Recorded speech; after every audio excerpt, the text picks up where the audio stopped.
ایک بریگیڈیئر صاحب کو بھیجا گیا عمران خان کے ساتھ ملاقات کے لیے اڈیالہ جیل میں، اور ان سے وعدہ کیا گیا کہ ہم آپ کو حکومت دے دیتے ہیں اگر آپ معافی مانگ لیں 9 مئی کے واقعات پر۔ بریگیڈیئر صاحب کو بتایا گیا، مطلب عمران خان نے کہا کہ آپ قرآن پر ہاتھ رکھ کر کہیں کہ عمران خان نے پارٹی کو ہدایت دی تھی ہنگاموں اور جلاؤ گھیراؤ کی۔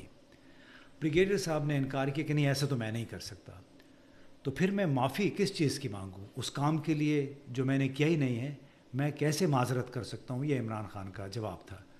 انہوں نے یہ بھی کہا کہ میں البتہ ان لوگوں کو معافی دینے کا ضرور سوچ سکتا ہوں جو میری گرفتاری اور کیسوں کے پیچھے ہیں، جنہوں نے یہ تمام صورتحال پیدا کی، جنہوں نے پارٹی کو انتخابات سے روکنے کے لیے ہر حربہ استعمال کیا۔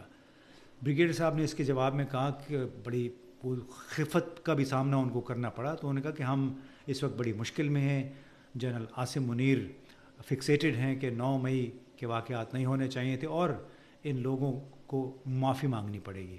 تو عمران خان نے ایک پھر جواب دیا کہ میں احتساب اور اصلاحات کے بغیر کوئی سمجھوتا نہیں کروں گا، نہ ہی مکمل انصاف کے بغیر اقتدار کی طرف واپسی اور قانون کی عملداری اور رول آف لا ایسے معاملات ہیں، ان پہ کوئی سمجھوتا نہیں ہوگا۔ ہم اقتدار نہیں لیں گے بغیر ان معاملات کو سیٹل کیے ہوئے۔ معافی مانگنے کا سوال ہی نہیں پیدا ہوتا ایسے کاموں کے لیے جو کہ ہم نے کیا ہی نہیں ہے۔ یعنی عمران خان سر بکف، سر پر کفن باندھے سینہ تانے کھڑا ہے کہ اگر مارنا ہے تو مار لو، معافی یا معذرت نہیں کرنی ہے۔